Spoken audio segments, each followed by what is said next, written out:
What's going on, Broncos fans? Welcome into the Broncos Breakdown by Chat Sports. Matthew Peterson here, recapping all of the latest news and rumors for you guys today. So with that being said, let's check out what is on tap for today.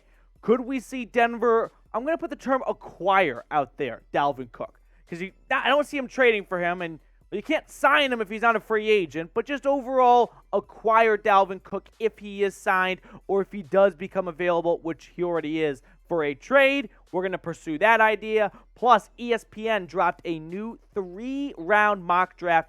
Finally, the cowards in Bristol bumped it up from 1 or 2 round mock drafts to include the 3rd-round teams out there like the Broncos. Now, make sure to subscribe, by the way, before the NFL draft. We just had, a 90-minute company meeting today rolling out our draft plans and coverage. And every single year, it gets better here at Chat Sports. So don't miss a single pick on your team when you are subscribed.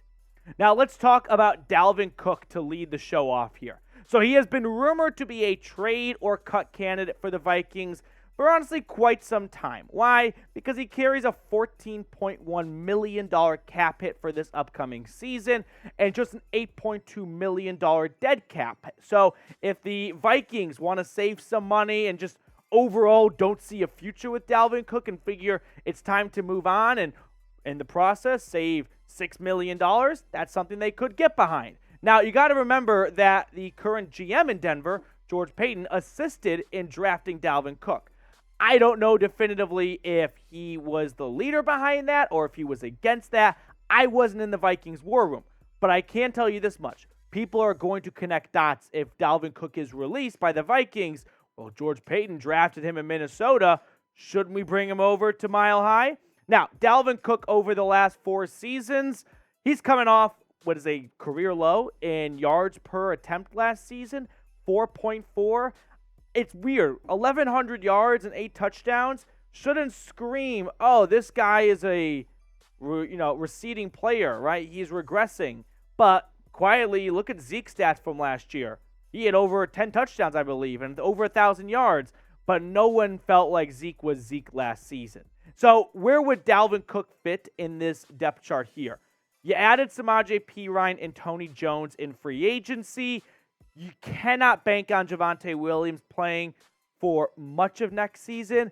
I'm going to be, unfortunately, the rain cloud right now and say I would be surprised if Javonte Williams even plays half of 2023. So could Denver sign Dalvin Cook if he is cut? Cook did not show up to the Vikings' voluntary workouts. Instead, he was fishing down in Florida. Clearly, there is an impasse between Cook and the Vikings. I don't know if Dalvin wants more money because he's already got 1 second contract. He's definitely not getting a 3rd. And the Vikings might want to, just kind of cut bait and go a different direction. So I can promise you this much. If Dalvin Cook is released, if you get that tweet notification from Adam Schefter or Ian Rappaport, the Broncos will 100% be a possible destination for Dalvin Cook the very next day. So be the GM for me. Should the Broncos pursue Cook if he is cut? I know it's a big if, but I do want to sort of warn you guys for the possibility of this is peak. Hey, teams have been trying to move some veterans lately. I mean, the Rams traded Allen Robinson for virtually nothing just to get $5 million. So if teams can't find trade partners, they might cut some of these veteran guys before or after the draft. And then you'll have like a second wave, or actually more like a 3rd or 4th wave of free agency of some older veteran players who they could not find a trade partner, so they just outright released them instead. When it comes to Dalvin Cook, this team is sizing up, in my opinion, to be a run-first offense, as they should in 2023. What did they invest a ton in free agency? Mike McGlinchey and Ben Powers, 2 guys who were brought in for run blocking, right? That is what their forte is at their respective positions. So if you want to run the football, and I think Sean Payton believes if I can maximize Russell Wilson, it's let's do the opposite of everything Nathaniel Hackett did last year. And a lot of Hackett's commands for Wilson was, you will be a pocket passer. You will pick apart a defense. He did not do well at that. So they want to get him on the move. They want to get some play actions going, some bootlegs. You got to have a good run game, which means you cannot just rely on Samaje Perine. Samaje Perine, his stats over the last 4 seasons, he has been a backup running back, right? And all of a sudden, as he's towards, the end of his career, I'm supposed to just buy in on him being ready to be a 3-down back? Not so fast. I do not buy in on that. I am not sold on Samaje Perine being handed 250 carries next season. Now, maybe Denver has a lot of optimism that Javonte Williams won't miss much time, so they just need Perine and some sort of lower-level committee to Band-Aid them until Javonte Williams returns. I'm no doctor, but that was a very nasty knee injury he suffered in Week 4, Week 5 last season. I'm not all that upbeat or, unfortunately, optimistic on Javonte Williams having a timely return in 2023. Coming up next on the show, I want to check out ESPN's new 3-round mock draft, see who Mel Kiper and Todd McShay, as they alternated draft picks, who they had picking or who they had the Broncos picking with their 2 third-round picks. But first, speaking of the NFL draft, make sure to subscribe before the NFL draft gets started. Like I said at the start of the video, we've got an awesome plethora of NFL draft stats. In fact, as I'm filming this right now, our NFL draft lead producer / guru, if you will, Sam Brown, just popped in the room. The guy does not sleep in April. You know how John Rothstein says we sleep in May? Sam Brown, we sleep in June. We sleep in May. Like, we are not going anything, and nothing is getting done this entire month if it's not related to the NFL draft. So the point I'm trying to make here is there will be no other Broncos YouTube channel who has this much insight and this much analysis and breakdown of every single selection Denver makes next week during the NFL draft. So make sure to subscribe. Now, let's check out ESPN's mock draft. So they went Byron Young, edge rusher out of Tennessee, with their first selection at pick 67. Now, some background information on Mr. Young. He had a top 30 pre-draft visit with the Broncos, so clearly Denver has some level of interest, or at least they did, enough to bring him in for a visit. Remember, last year, Denver brought in 28 guys for a pre-draft visit. They only drafted one, a guy named Nick Bonito, also an edge rusher, so do with that what you will. He was a 2-year starter at Tennessee. You probably heard it by now, but he's got an amazing story that led from JUCO to 18 months at a Dollar General to being a captain for an SEC football team. Now, he's not the best run stopper, but he makes splash plays in the pass rush.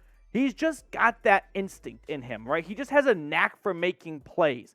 He's not necessarily the best sized prospect, but he always finds himself in the backfield near the quarterback. Here's what Mel Kiper from ESPN say about his selection for Denver. At 6'2" and 250 pounds, Young is undersized, but he has a nose for pressuring quarterbacks. This is Denver's first pick in this draft, and it should focus on the front 7 with one of these selections. Byron Young for the Vols last year, 37 tackles, 12 tackles for loss, and 7 sacks in 13 games. Now, when we look at Denver's front 5 for this upcoming season, you got 4 really good names, I think. Baron Browning, Zach Allen, DJ Jones, and Randy Gregory. I'm going to leave it at just that. Really good. Not great necessarily, but a unit you can definitely do damage with. Jonathan Harris is the one spot where maybe you could see an improvement in. Byron Young is not a defensive tackle. He is too undersized for that. So this would be a rotation at either Zach Allen's spot or at the outside linebacker position. That's for the NFL coaches to figure out. This also gives me some Nick Bonito vibes where he might not be ready to be a big contributor in 2023 and somewhat redshirt his freshman season in the NFL. Can Denver afford to do that? Maybe, but I don't know if they want to redshirt back-to-back first draft selections at the same position. Like, I think they want to see one of these guys be a splash or an impact player-ish, at least in their rookie season. We're going to look at their second mock draft selection for Denver in just a moment. But first, the NFL draft is just over a week away at this point. You can almost taste it.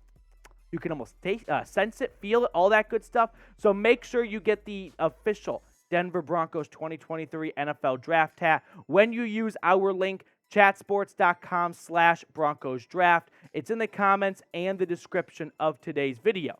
Now, let's get back on track with the second pick in ESPN's mock draft for the Denver Broncos as they went rounds 1 through 3. And in round 3, pick 68, immediately following pick 67, They go Tyjae Spears, running back out of Tulane. 5'9", 201 pounds, a 3-year starter for Tulane. He was the AAC Offensive Player of the Year last season. He's got great cutting skills, an awesome getaway burst. He doesn't necessarily have the best vision or strength or maybe overall top burning speed, but he is just a playmaker. If you watch the Cotton Bowl and that was the only game of Tulane you watched last season, you probably thought, I wish I watched more of 22 all season long. Now, Todd McShay made this pick for ESPN as they alternated, and here's what he said on Spears. Denver can stay right there at the podium to announce its new third down back. Spears makes defenders miss, has breakaway speed, and can make an impact in the pass game. Now, last season for the Green Wave, 1,500 yards, 6.9 yards a carry, and 19 touchdowns. That is not a typo. There is not supposed to be an extra 1 in front of that 9. He is that type of player where he has a knack for always finding himself in the midst of a big play. Now, this is a pick to complement Javonte Williams, in my opinion. This is not an every down back. This is not Sean Payton coming in here going, listen, you guys drafted Javonte Williams. That was not my selection. Unfortunately, he is rehabbing from a major knee injury, and he's only got a year or two left on his rookie contract. I want to find my new every down back. No, Tyjae Spears is not going to be a first, second, and third down running back in the NFL, I don't believe. He will be a very fun step up from a gadget. Gadget's disrespectful, so he's not a gadget player. He is definitely a very versatile third-round back who can do more than that. Maybe he's an Alvin Kamara light, if you will, and we know how well Sean Payton loved that in New Orleans. So grade these two picks by ESPN. Give it an A, B, C, D, or F. Let me know where you would grade these two selections for the Broncos. Make sure to subscribe, by the way, if you have not already. We keep you guys in the loop when it comes to all mock drafts, drafts rumors, and just general Broncos news and rumors. So subscribe if you have not already.